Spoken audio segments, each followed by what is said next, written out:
கடந்த ஏப்ரல் 22ஆம் தேதி பகல்காமில் நடைபெற்ற அந்த தீவிரவாத தாக்குதலில் 26 பொதுமக்கள் உயிரிழந்தார்கள். இதனையடுத்து பாகிஸ்தானுக்கு எதிரான நடவடிக்கை இந்தியா தொடங்கியிருந்தது. அதிலும் ஆபரேஷன் சிந்தூர் என்ற அடிப்படையில் பாகிஸ்தானில் இருக்கக்கூடிய அந்த முகாம்களை தீவிரவாத முகாம்களை தாக்கி அளிப்பதற்கான அந்த நடவடிக்கை மேற்கொண்டதில் 9 முகாம்கள் முற்றிலுமாக தரைமட்டமாக்கப்பட்டது. இதனைத் தொடர்ந்து எல்லை கட்டுப்பாட்டு பகுதியில் கூட்டு பகுதியில் தொடர்ச்சியாக இந்தியா பாகிஸ்தான் ஆகிய இரு இராணுவத்தினிடையே தொடர்ச்சியாக துப்பாக்கி சண்டை என்பது நடைபெற்று வந்தது. இது சற்று முற்றி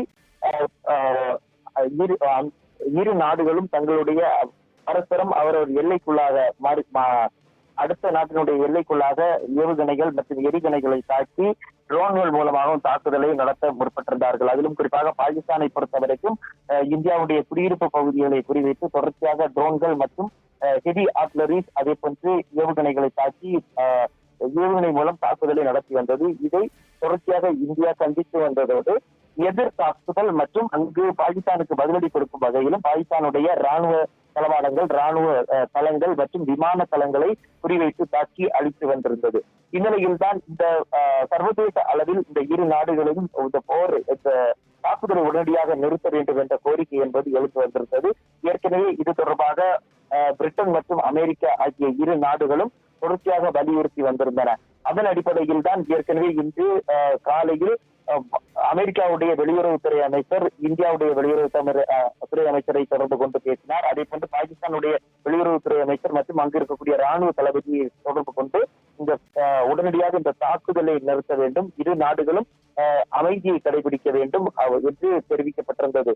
இந்நிலையில் தான் தற்போது அதன் ஒரு பகுதியாக அடுத்த இது மிகப்பெரிய முன்னேற்றம் என்பது ஏற்பட்டிருக்கிறது. அதைத்தான் தற்போது அமெரிக்க அதிபரான டொனால்டு டிரம்ப் தன்னுடைய வலைதள பக்கத்தில் வெளியிட்டிருக்கிறார். அவர் கூறியிருப்பது என்னவென்றால், ஒரு நெடிய உரையாடலுக்கு பின்னாலும் நெறிய அந்த சமாதான பேச்சுவார்த்தைக்கு பின்பு தான் தற்போது இந்தியா பாகிஸ்தான் இடையே போர் நிறுத்த ஒப்பந்தத்தை அவர்கள் ஒத்துக்கொண்டிருக்கிறார்கள் என்று தெரிவிக்கப்பட்டிருக்கிறது.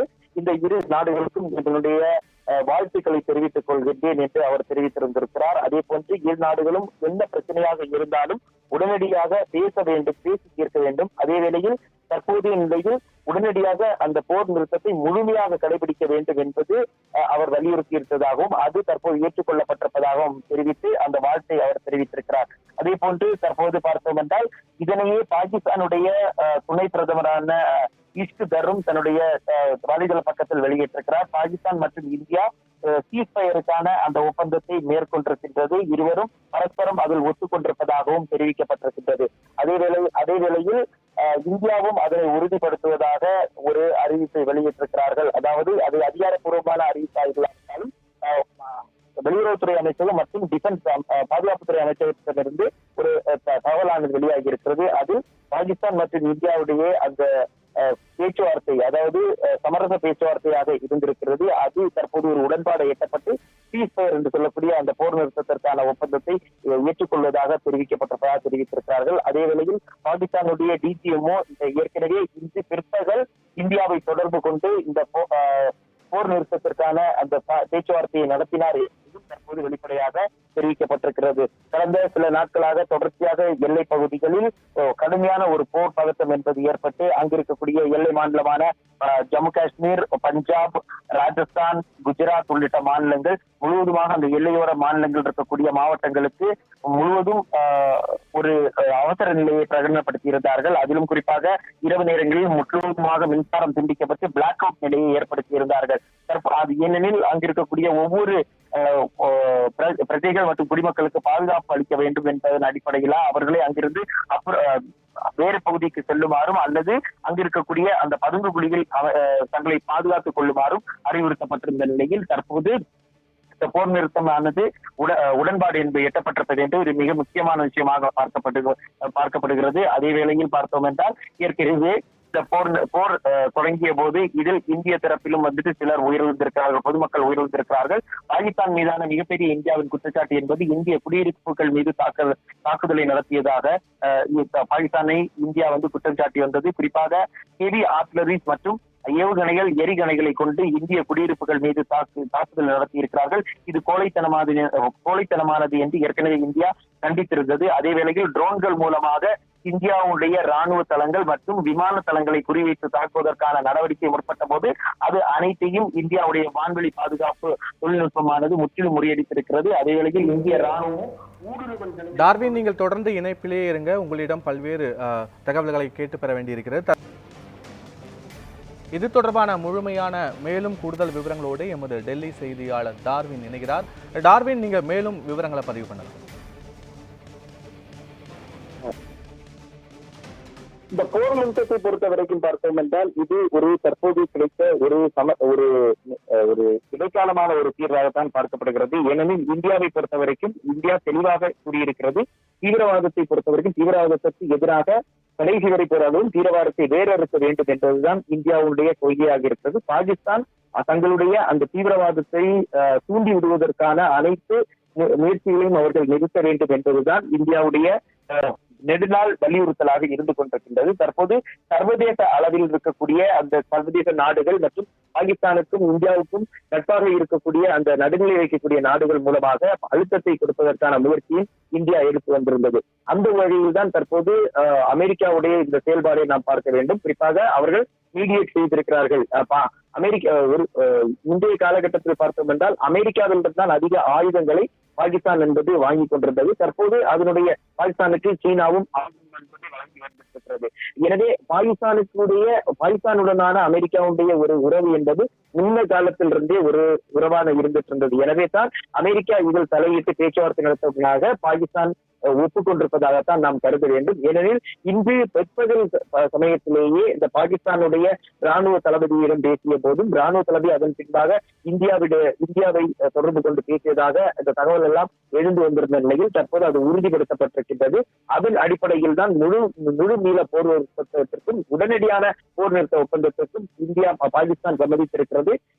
இந்தியாவுக்கு ஒரு மாரல் வெற்றி என்றுதான் நாம் சொல்ல வேண்டும். ஏனெனில் இதைத்தான் இந்தியா முழுநீளமாக எதிர்பார்த்திருந்தது. குறிப்பாக போர் பதற்றம் என்பது ஒரு நிலையில் தாக்குதல் மற்றும் ரிட்டாலியேஷன் மட்டுமே இந்தியா செய்து கொண்டிருந்தது. குறிப்பாக இந்த விஷயத்தில் முதலில் அவர்கள் ஏர்போர்ஸை பயன்படுத்தினார்கள் இந்தியா. அதன் பின்பாக முதலில் ராணுவம் மற்றும் ஏர்போர்ஸை மட்டுமே பயன்படுத்தினார்கள்.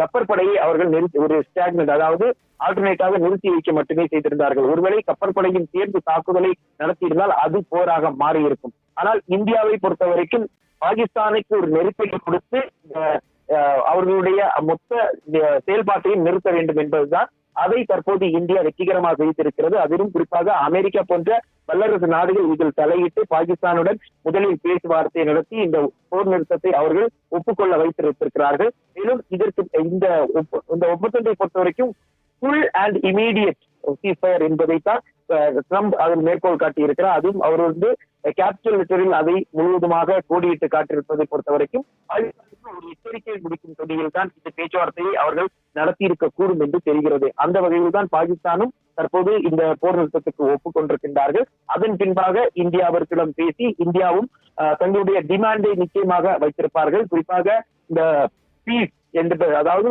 அமைதி காக்க வேண்டும், இந்தியாவுடைய எல்லைக்குள்ளாக இந்தியாவுடைய அமைதியை குலைக்கும் வகையில் எந்த விஷயமாக இருந்தாலும் அதற்கு எதிர்வினை ஆற்றுவோம் என்று ஏற்கனவே இந்தியா சூழ்நிலைத்திருந்தது தெரிவித்திருந்தது. அதன் அடிப்படையில் தான் இந்த ஆபரேஷன் சிந்தூரும் நடத்தப்பட்டது.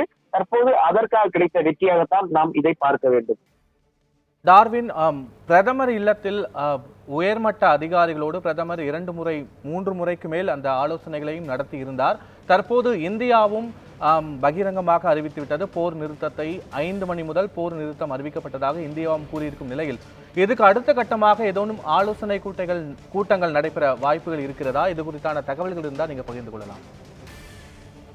நிச்சயமாக இதன் பிறகாக மீளாய்வு கூட்டங்கள் நடத்தப்படும். காரணம் என்னவென்றால் தற்போதைய நிலையில் இதுவரைக்கும் சேதத்தை குறித்த விவரங்கள் மற்றும் அங்கு எந்த மாதிரியான நிலைமைகள் இருப்பது என்பதற்கான ஆய்வுகள் இன்னும் நடத்தப்படவில்லை. ஏனெனில் அந்த பகுதிகள் முழுவதுமாக போர் பதற்றமான ஒரு சூழ்நிலையும் தொடர்ச்சியாக துப்பாக்கி சூடுகளும் நடந்து கொண்டிருந்ததால் அந்த மீளாய்வு என்பதும் கேஷுவாலிட்டி எந்த அளவுக்கு இருந்தது உள்ளிட்டவைதான் அதிகாரப்பூர்வமாக வராத நிலையில் இருந்தது.